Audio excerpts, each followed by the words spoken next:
রাজধানীর কারণবাজার এলাকায় দুর্বৃত্তের গুলিতে স্বেচ্ছাসেবক দলের সাবেক নেতা আজিজুর রহমান মুসাব্বির নিহত হয়েছেন। এই ঘটনায় গুলিবিদ্ধ হয়েছেন কারণবাজার ভ্যান চালক শ্রমিক নেতা সুফিয়ান ব্যাপারী মাসুদ। বুধবার রাত 8:30টায় কারণবাজার এলাকার তেজতুরি বাজারের স্টার কাবাব হোটেলের পাশে আহসানুল্লাহ গলিতে এই ঘটনা ঘটে। নিহত মুসাব্বির ঢাকা মহানগর উত্তর স্বেচ্ছাসেবক দলের সাবেক সাধারণ সম্পাদক। প্রত্যক্ষদর্শীরা জানান, মুসাব্বিরকে লক্ষ্য করে কয়েক রাউন্ড গুলি ছোড়ে দুর্বৃত্তরা। গুরুতর আহত অবস্থায় মুসাব্বিরকে বিআরবি হাসপাতালে নেওয়া হলে চিকিৎসকরা তাকে মৃত ঘোষণা করেন। গুলিবিদ্ধ সুফিয়ানকে ঢাকা মেডিকেলে নেওয়া হয়েছে। রাজধানীতে ইনকিলাব মঞ্চের মুখপাত্র শরীফ ওসমান হাদির ওপর গুলির ঘটনার রেশ না কাটতেই আরও এক রাজনৈতিক নেতা দুর্বৃত্তের গুলিতে নিহত হলেন। কারণবাজার আম্বাসার মসজিদের সামনে দাঁড় থেকে 200 জামাত শিবিরের কর্মী এবং তারা সংক্ষিপ্তভাবে করতেছে, সংবদ্ধভাবে পরিকল্পনা করতেছে। তার 10 মিনিট পরে মুসাফির গুলিবিদ্ধ ফোন পাইছি আমরা। সুপারস্টার হোটেলের সামনে ওই গলিতে কে বা কারা তাকে গুলি করছে, এই খবর পেয়ে আমি এখানে আসছি। সে স্বেচ্ছাসেবক দলের 2বারের ঢাকা মহানগর উত্তরের সাধারণ সম্পাদক ছিল। এর বাইরে থাকতে দেয় নাই। তাকে গুলি করা হয়েছে, আমরা পরে সংবাদ শুনছি আর কি। শুনে দেখলাম যে তাকে গুলি করা হয়েছে। তারপর দৌড়াদৌড়ি করে নিয়ে আসা হলো। এসে দেখছি যে ভ্যানে করে নিয়ে আসতেছে, গুলি অবস্থায় পেটে গুলি করছে আর কি, এই অবস্থায় নিয়ে আসছে। তারপর তো অনেক লোকজন। বিষয়টি নিয়ে আরেকটু বিস্তারিত আমরা জানতে চাই। যুক্ত হচ্ছে সহকর্মী মোহাইমিনুল ইসলাম অপু।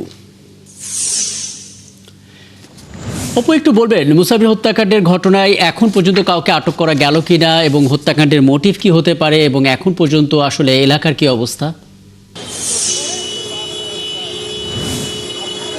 এখন পর্যন্ত আটকের বিষয়টি আমরা নিশ্চিত হতে পারিনি, তবে এই এলাকায় কিন্তু এখন থমথমে পরিস্থিতি বিরাজ করছে। আমি এই মুহূর্তে রয়েছি পান্থপথে বিআরবি হাসপাতালের সামনে। তাকে গুলিবিদ্ধ হওয়ার পরে কিন্তু তাকে এই হাসপাতালটিতে নিয়ে আসা হয়।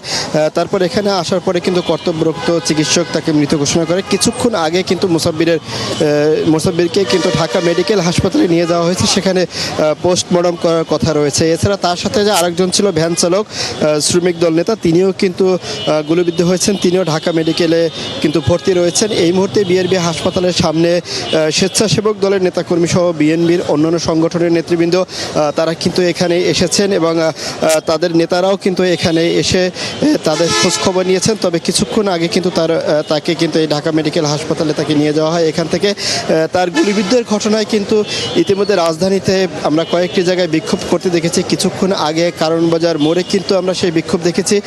টায়ার জ্বালিয়ে তারা বিক্ষোভ করেছেন। পরবর্তীতে কিন্তু সেনাবাহিনী এসে তাদেরকে সরিয়ে দেওয়ার পরে কিন্তু যান চলাচল স্বাভাবিক হয়েছে। এই মুহূর্তে বিআরবি হাসপাতালের সামনেও কিন্তু বিএনপির নেতৃবৃন্দ যারা রয়েছেন তাদেরকেও কিন্তু আমরা এখানে দেখতে পেয়েছি। তবে এই মুহূর্তে কিন্তু তাকে ঢাকা মেডিকেল হাসপাতালে কিন্তু মুসাদ্দিরকে নেওয়া হয়েছে। আমরা রাত 8:30টার দিকে তেজতুরিপাড়ায় কিন্তু তাকে গুলি করা হয়। এরপরে স্থানীয় যারা ছিলেন তারা কিন্তু তাকে এই হাসপাতালে নিয়ে আসা হয় এবং তাকে গুলি করার সময় কিন্তু তার সাথে থাকা আরও একজন শ্রমিক নেতা তিনিও কিন্তু গুলিবিদ্ধ হয়েছেন। তবে এই ঘটনায় এখন পর্যন্ত পুলিশ কাউকে আটক করতে পারেনি, এতটুকু আমরা জানতে পেরেছি। তবে তারা কিন্তু তদন্ত করছেন।